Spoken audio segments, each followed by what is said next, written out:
I guess I mean, you're welcome.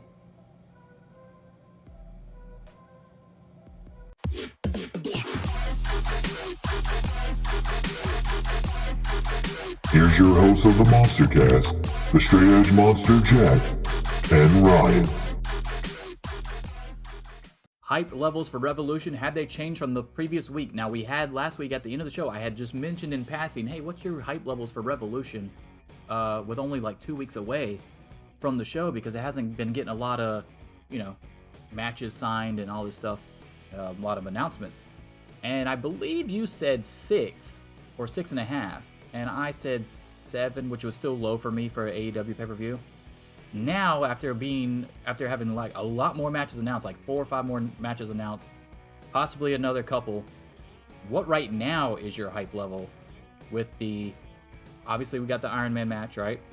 You've got the three-way for the women's championship. Yeah, that's what they announced on Dynamite, the three-way with Saraya, Hayter, and Ruby Soho. Then you've got the 4-way tag team match where one of the teams was already put in, which was Jeff Jarrett and Jay Lethal, who everybody hates, which makes me love them even more. I'm digging this Jeff Jarrett, Jay Lethal thing, and I really shouldn't be, but I am. And Sanjay Dutt, I think, is really helping, by the way. It goes against every complaint I've made about old people coming in and taking spots or whatever, but like, he does it so well that I don't know what it is. It's something about Jeff Jarrett specifically. I never cared about him in any other fucking company, but for some reason, what he's doing here specifically, I'm bought into it. Because I know that he's not going to go over in the end, and I think that's what makes it okay for me. But when you see guys like okay Hogan with him going over in the end, he doesn't have. Okay, so we talked about this for a couple times. Remember, we had the same conversation about Sting, and I said I'd be okay with him winning the tag titles. I'd be okay with him winning the TNT title. And at first, when he first debuted, I said I would even be okay with him winning the world title if we saw that he could still go. Now, obviously, he could still go, but it's on a much smaller scale as far as like sample size, right? So like, obviously, the world title's out of that, right? So, and TNT title is defended almost every fucking week, so that can't be used because that's how that title works. But tag titles could still work for Sting and Darby. Tag titles can work for Jeff Jarrett and Jay Lethal. Tag titles can work for Lita and Becky Lynch over on fucking in WWE. If there's a legend that can still go like 70 to 75% to, all the way to 100, whatever, and they're attached to somebody that can be the workhorse of the group, and they've got the story behind them and the character and all that, 100% they can hold tag titles. I think the problem with Jarrett and Lethal specifically for me is that Lethal is not a Darby Allin. Lethal has already done a bunch of shit. He's already been around. He's kind of a legend himself. He's not that far away from it. So I don't feel like that's the exact same thing. I get what you mean though. I understand your point. I don't think that they need a run to be they don't need the titles to be credible heels, and somebody going over them for the titles doesn't really do anything for the people that go over them, because they probably shouldn't have them to begin with. I like the fact about this is the fact that like in all 3 of these tag teams that I'm talking about, Darby and Sting, Jeff and Jay, Becky and Lita, one of them is a workhorse, one of them is a legend, and not necessarily the same in every tag team, but one of them is a charisma vacuum and one of them is fucking not, right? So like, let's be real here. Sting has way more charisma than Darby Allin, but Darby Allin is the workhorse of the group. Okay? Now Sting can still pull out the spots, but he's not the workhorse. He's not doing the fucking 10 minutes worth of tag team wrestling. He's getting the hot tag, right? Fucking Jay Lethal's the workhorse, but unless he's impersonating Ric Flair or Macho Man, he's a charisma vacuum. Jeff Jarrett is really good on the fucking mic. Jeff Jarrett is the legend. Lita is a charisma vacuum, not good at promos at all. Becky Lynch, however, is one of the most over fucking wrestlers they have still on their roster. So I just think that with the balance of the two, I think it could work. I think it works in all 3 of those scenarios. I don't see any benefit that you get from giving Lethal and Jarrett the titles that you don't equally get without them having them. Okay, so I agree with that in the sense that if you're just going to go from the guns to Jarrett and Lethal, that makes no sense. That's heat to heat, and you don't need it. But if the Jarrett and Lethal were able to win it off of someone else, if they were able to win it off the Acclaimed instead, I would have been okay with that. You saw how much heat they got when they fucking won that shit? It wasn't Austin Theory heat. It wasn't Baron Corbin heat. People weren't leaving in droves because they were pissed. They were like just legit pissed because they were heels. That was fucking great. No one was leaving and like, fuck this. They were booing, but it wasn't the same. It wasn't go away heat, in my opinion. We'll see what they do with it. I'm not picking them. I'm gonna be real with you. Whenever we do our prediction show, I'm not picking them. Because, like you said, it wouldn't make any sense to go from the Guns to Jarrett and Lethal. That's even if they don't pin them, that doesn't make any sense. You don't need to transfer the heat from the two young guys to the Legend team and a dude that's been wrestling for what? Jay Lethal's been wrestling at least 20 years, right? Gotta be close. He's like I said, he's basically a legend himself. So, all right. So, but I would be cool with them if they wanted to win the Ring of Honor tag titles down the road. The weird thing is he's not that old. He's just been around forever. Like, he's younger than a lot of guys. I think he's not even 40 yet. But like he's just been around so long in so many different places. And started really young. So. All right. So hype levels for Revolution. Any other matches you want to talk about right quick? I mean, we're going to go through all this in detail, obviously, with the prediction show, but what did you think about the new matches added with the three-way women's match with Hayter now defending Hayter, which I love how they did it, by the way. Hayter just said, fuck it, I'll fight both of you. I'm tired of the back and forth bullshit where Ruby's going to go. I don't give a shit where Ruby goes. I'll take both of you on. She's now going to go against Saraya and Ruby Soho in a triple threat. Do you think this is a way to make Hayter look stronger, or do you think this is a way to finally get the belt on Ruby, or do you think this is a way to get the belt on Saraya so that they can have it on her before something bad goes awry with her neck situation? Maybe. I could see them doing I don't like Saraya. I don't find her a compelling character. Her promos are kind of mid to me, like not even mid. They're like bad. In ring, she's looked not great. I get that there was the nostalgia pop of having her back, and I think he even said at the time, like, okay, it's cool that she can wrestle again, but I don't really give a shit. And I don't mean that like against her as a person. I don't like, whatever. It's just she's never really been that much of a draw for me personally. But I do think that that's where they're going. I think they're gonna put the belt on her. So I don't know that this match itself really increases my hype levels in any fucking way, because I like Hayter as the champion, but we'll see what they do with it. See, I'm on the opposite fence. I am a Saraya fan. I do like her. I did pop when she came out. I'm happy that she's there. I'm happy that she can wrestle again. And obviously I'm a simp for her, according to Twitter. So, yeah, I am a fan of hers. If they are gonna go with the Saraya victory, I wouldn't be like throwing shit at my TV, obviously, because I'm a fan of hers. But I, like Hayter. I do like Hayter, and I think her run should be a little bit longer. If Saraya is going to win it, I would like for it to be in a one-on-one contest, so it makes it more legitimate instead of her looking like she just beat Ruby Soho, because that's what's going to end up happening if Saraya wins it, right? Some bullshit. Well, Hayter's going to get her finisher on Soho, and then Saraya's going to get the pin or some bullshit. Yeah, she throws it outside, then she does the submission or something like. Yeah, that's what I don't want to see. If they are going to give it to her, but maybe that's the only way they can do it too. And this is a nice way to protect Saraya, because she won't be in a 20-minute match or 15-minute match with Hayter straight up, because now they can do the whole bullshit where she's not involved in some of the spots or whatever type deal. So it might be a way to protect her and keep her around for longer. I'm a fan of Saraya, but I do hope that in this instance, Hayter keeps the championship. The thing they did add that I was excited to see them confirm, even though we kind of assumed it was going to happen, was the Elite versus the House of Black. I think that was a made official win on Rampage, or was that made official on Dynamite? It was whenever they had the trios match against, it was whenever the Young Bucks had the tag match, I think, against with the Aussie Open.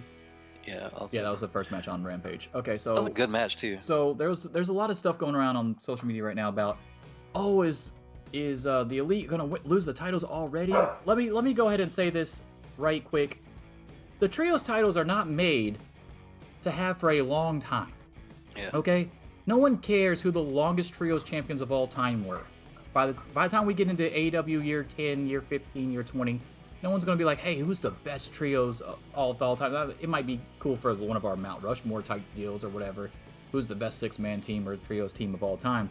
But no one's really looking at it as a fucking barometer of Mount Rushmores for like singles. Like you're putting Kenny Omega versus Seth Rollins on the Mount Rushmore of greatest in-ring talents of all time. Oh, but he was part of one of the best trios. He's 8-time trios champions. No one cares. The trios division is literally built for people that are big stars that have nothing to do, or small stars that have nothing to do, to give them something to do, to have fun and show off what they can do, and to keep them getting reps and shit like that, and keep them interested in TV. And then you can play hot potato with this fucking title and no one will care. Okay, so like when someone says, oh, should House of Black win? Yes, they should win. I think House of Black should win here. I think this has been enough time for Kenny Omega to move on to whatever the fuck he wants to do singles-wise again.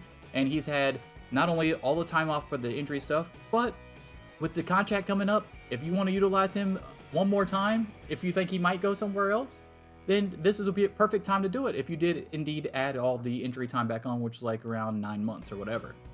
So, yes, you could get another run out of Kenny Omega.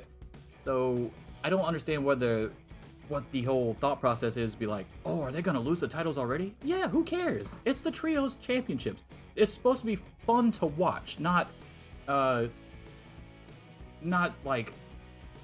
Historic It's reigns. not supposed to matter for the history books. Like, you know what I'm saying? Like, it's not supposed to be like a part of their legacy type deal. No, that's the tag team division, yes. The Young Bucks in the tag team division, FTR division, FTR.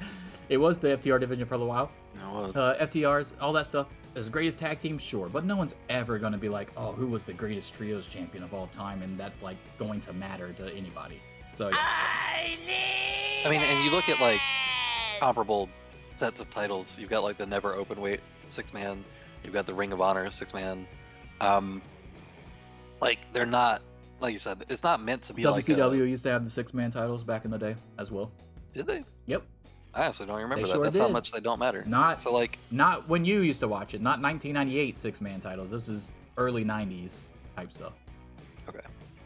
So, yeah, like the one notable like 3-man team that I can Does remember. New Japan still have them? Yeah, they still have them. Okay. Yeah. Right now they're Rin Narita,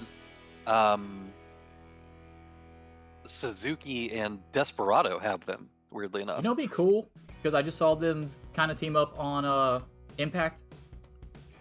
Kenta, Ace Austin, and Chris Bay winning those titles would be pretty cool. Yeah, so they've done a lot in the past where they just throw them on like 2 or 3 random fucking Bullet Club guys. Taiji Ishimori and Guerrillas of Destiny had them for a while. I know Guerrillas of Destiny and Bad Luck Fale had them for a while too.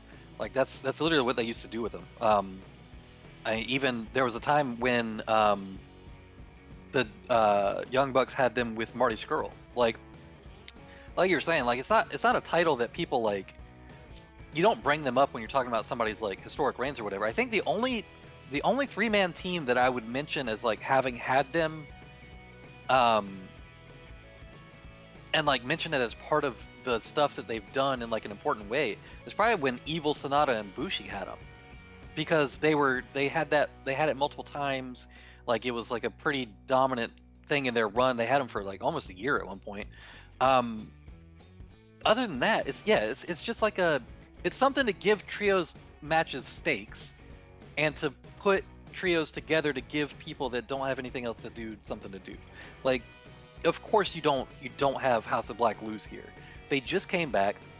Elite have had them. They had the good run against the Death Triangle with the 7 series and all that stuff. They've had a couple good defenses. That's all it needs. That's literally, you've given it credibility. Now give it to House of Black. Let Young Bucks go back to the tag division. Let Kenny Omega go do his single shit. Defend the IWGP US title a couple times. Put him back in the singles mix. But yeah, this absolutely should not be going to... This is definitely a rotate out situation. Yeah. So like when Tony Khan rotates out guys, which everybody talks about because his roster is so huge, now you can rotate somebody back into the trios division. For example, Orange Cassidy loses the All-Atlantic title. Guess where the best friends in Orange Cassidy go? To the trios division to go win those titles. Like... Yeah. It just makes too much sense, and I feel like that's the main purpose of the trios titles. And what I like about AEW is all their titles seem to have a purpose, right? So the All-Atlantic title is for the mid-card guy that can travel and has no problem traveling and going and defending the title in other countries. That we saw it with Pac. We've seen it with Orange Cassidy in other promotions as well. It doesn't have to necessarily be companies. You can go defend it on indie stuff. Somebody that's really big on the indie scene. Also gives Tony Khan a way to go evaluate other people on the indie scene in case he wants to bring them in. So he's always constantly going without a performance center. Then you have the trios titles, which we just broke down for you. Obviously, the tag titles are looked at as a top title, as they should. And then, of course, you have the world title. And the TNT title is the one that's the open challenge title or defended every week, just like the TBS title with Jade Cargill. If you've ever noticed, Jade Cargill and Darby Allin or Miro or whoever has it at the time, Samoa Joe, they're defending it way more than the 2 world titles, as it should. And the world titles are obviously the big ones that everybody goes after that are usually only defended on the big shows or well in advance with a clear-cut number 1 contender that won it from a battle royale or a casino ladder match or whatever, or just a tournament in general. So like they all have their own merit and their own style of how they use them storyline wise.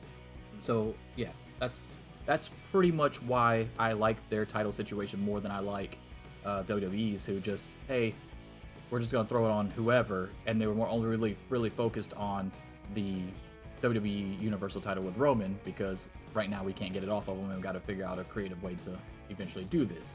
And now, of course, they're kind of doing something really good with the IC title with Gunther, but I don't know if that's because they just forgot about him and he had the title forever, and now they just realize, hey, we can do something with this now, or if it's actually something that was in the thought process leading up to it. It's like the Undertaker streak. Like they weren't doing it on purpose, but then once they realized it was a thing, they're like, oh, okay. Well, let's turn that into something. I'm just saying, Rob Van Dam's still undefeated at WrestleMania. So anyway, so hype levels, have they changed at all with all these announcements for Revolution? Only if they book it. Only if they book House of Black to win, then I'm a little bit more hyped for it. But if I watch it and they fucking have them lose still, that's actually taking away hype from me. The Chris Jericho Stark stuff that they added or confirmed that was definitely going to happen or whatever. I guess we kind of already guessed that they might do that. But I love Jericho, but it just seems like people get stuck in programs with him for way too long and doesn't really do that much for them in the end. So this didn't really add anything for me. I really love Ricky Starks too, but it's just it's not doing anything for me. I hope this is the end of the whole fucking thing. I think it's going to be the end, but I really would have preferred Jericho to beat Ricky Starks the first time for this to matter more to me. Because Ricky Starks beating him the first time makes me not care about this match at all. Right. Because he could always still say, well, I still beat you the other time, so who cares? And it doesn't make sense that Jericho would care. Like, the whole thing, oh, Ricky Starks tricked him into signing it or whatever. Like, the whole thing is, why does Jericho give a shit in the first place? Who cares? Why does Starks give a shit about beating him again? Right. Yeah. Not only that, then Jericho tried to make him climb a ladder to fight him again, and then he failed to do that. So, like, it doesn't even make sense. Like, one, why would I have to climb a ladder by doing this fucking Garcia Guevara bullshit? And then, on the other hand, it's like, well, why would I still fight you because you failed the Guevara Garcia bullshit? So, like, it doesn't make any sense from either side. So I'm just gonna be glad when this is over. And I can't say that Jericho hasn't made anybody look better. I think Orange Cassidy, a lot of people gave him a lot of credibility after that was over. I think we saw a different side of MJF with that whole shit. I thought that was really good and well done. Andretti's only relevant. Andretti, obviously, Andretti, like, he put over immediately. So, I mean, it's not that he's not putting people over. I get what you're saying is, do they really come out looking better at the end? And I do think that there are a couple really good instances where they do. I think Jungle Boy, when he went the distance with him or whatever, when he went the 5 minutes and surprised everybody, like that year one or whatever, I think people like attached to him really quickly. I think that helped him. So yeah, I don't know. I feel like but you look at stuff like the BCC stuff. Like, why are they still involved with Jericho's Appreciation? Who gives a shit? I don't give a shit about it. Every time they interact, I'm like, God damn, they're still doing this. I mean, there's no fight over Daniel Garcia anymore. So what's the point? That's the problem. They're the two big stables, and it's really all they got at the moment. Because the Elite are literally. See, what I'm hoping happens from the House of Black Elite thing is not only do the Elite move on, but they move back on to the Adam Page Dark Order shit, and they resolve that. Because Adam Page has to eventually break away from the Dark Order and get back with the Elite. Has to. Well, they did. It never made any sense for him to be with the Dark Order anyway. Like, I get it at first, but now it's run its course, dude. Like, it needs to be detached. And most of the Dark Order are gone now. They've either not been re-signed or they left the fucking group, like Anna Jay and Tin. So, like, I don't understand what we're still doing here with this. Well, the Dark Order thing did kind of make sense at the time. It was like, 'cause at that point they were already kind of like the reject group was their whole thing, and then he was rejected from the Elite or whatever, so it kind of made sense. But yeah, it doesn't now. My hype level right now is an 8. Mine's probably like a 7. Like, it's got some good matches Mine's on an there. 8, We'll and see. it has the potential to be a 9. I don't think it can get to a 10 because we know that the main event, we're pretty sure that MJF's keeping the title, right? So, maybe. well, the only way that okay, I'll talk about it on the prediction show. I'm not gonna get into all of it here. We've already spent a lot of time on this, but my hype level is 8. Hey guys, did you like that video? If so, don't forget to subscribe to the channel. You can also catch full episodes of the MonsterCast on Spotify, Apple Podcasts, and Google Podcasts. And you can also catch us live every Sunday on Twitch. All links in the description below, along with some sweet merch from yours truly, the MonsterCast. Deuces.